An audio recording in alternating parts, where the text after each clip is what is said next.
नमस्कार दोस्तों, स्वागत है आपका फैक्ट बॉक्स में। ये जो दिल्ली ब्लास्ट हुआ है, इस पे लोगों का बोलना है कि इलेक्शन आ रहा है, वोट चोरी केस से ध्यान हटाने के लिए ये सब हुआ। कुछ तो इससे भी आगे है।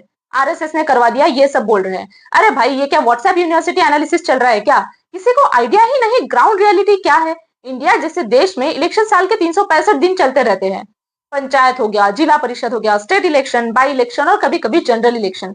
अगर हर चीज इलेक्शन से लिंक करनी है तो मतलब इंडिया कभी टेरर फ्री हो ही नहीं सकता, राइट? सच सीधा है, चलिए जानते हैं। जो देश को अटैक करता है वो इंडिया के ग्रोथ को रोकना चाहता है। और इंडिया की ग्रोथ का सिंबल कौन है? सोचिए थोड़ा, वो है करंट गवर्नमेंट। सबसे इजी काम क्या होता है? ब्लेम कर दो, इंटेलिजेंस फेलियर। अगर ये ऑपरेशन सक्सेसफुल हुआ तो जाना जाता है कि गवर्नमेंट ने किया, और अगर गलती हो गई तो इंटेलिजेंस फेलियर। इतना सिंपल होता तो दुनिया का हर देश आज टेरर फ्री होता ना, राइट? और दूसरी बात जो कि बहुत गौर करने वाली बात है कि मोदी जी भूटान घूमने गए थे। भाई, प्राइम मिनिस्टर का काम सिर्फ एक सीटी में बैठना नहीं होता, डिप्लोमेसी भी होती है, सिक्योरिटी कॉपरेशन भी होता है। और इंडिया जितना बड़ा देश है ना, उसमें पीएम का मूवमेंट स्ट्रेटेजिक होता है। चाइना कॉन्स्टेंटली चिकन स्नेक पे नजर गड़ाए हुए है, और अभी तो भूटान भी चिकन स्नेक के बहुत नजदीक है। तो we want to strengthen this part. उसका डिटेल वीडियो हमने हमारे यूट्यूब चैनल पे डाल रखा है, आप जाओ और देख सकते हो। हमने पूरा डिटेल इन्फॉर्मेशन उसमें दिया है। और जहां तक मिस इन्फॉर्मेशन का सवाल है, ऐसे वक्त में सबसे ज्यादा डैमेज मिस इन्फॉर्मेशन वाले कर देते हैं।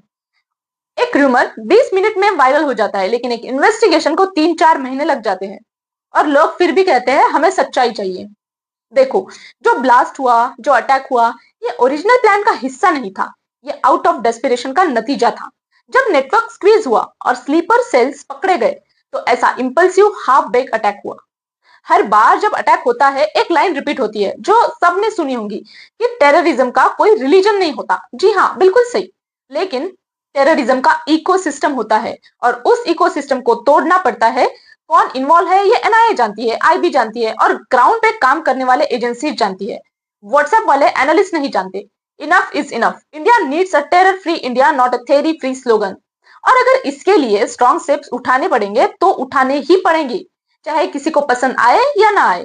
बॉर्डर पे हमारे सोल्जर्स खड़े हैं, लेकिन सबसे डेंजरस वॉर .5 फ्रंट की है। ये वाली जो घर के अंदर है, sleeper cells, radical network, cyber propaganda और मिस इन्फॉर्मेशन। इस वॉर में सिर्फ आर्मी नहीं, पब्लिक का अवेयरनेस भी होना जरूरी है। ये आप सब लोग समझ लीजिए। एजुकेटेड होना इसका मतलब क्या है? एमबीबीएस डिग्री ले लेना, इंजीनियर बन जाना? जी नहीं। एजुकेटेड होना मतलब सिचुएशन को समझना, नैरेटिव्स और फैक्ट में फर्क करना, और देश के अगेंस्ट चल रहे साइकोलॉजिकल वॉरफेयर को आइडेंटिफाई करना। आज जब डॉक्टर्स, आईटी इंजीनियर्स और वेल एजुकेटेड लोग तक रेडिकल नेटवर्क में फंस रहे हैं, तो एक सिंपल सवाल बनता है कि रियली एजुकेशन हेल्प्स? ये लोग कोई लिटरेट या जाहिल नहीं थे। ये हाईली एजुकेटेड मेडिकल डिग्री वाले, जो कि बहुत रिस्पेक्टेबल जॉब पे थे और फिर भी रेडिकल नेटवर्क में घुसे हुए थे। ये सबसे डेंजरस कैटेगरी है, क्योंकि इनके पास देखो नॉलेज भी है और उसको कवर भी है।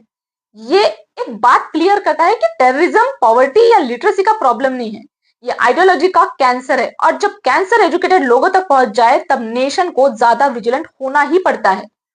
मैं तो सीधा कहती हूँ कि I stand with the government, right? Because terrorism के खिलाफ कोई न्यूट्रल रह नहीं सकता। एक तो आप उसके पूरा साथ हो या फिर आप उसके पूरा खिलाफ हो। बीच का इसमें कोई रास्ता ही नहीं है। और देश की सिक्योरिटी कोई पॉलिटिकल डिबेट नहीं होती, ये सर्वाइवल का सवाल होता है।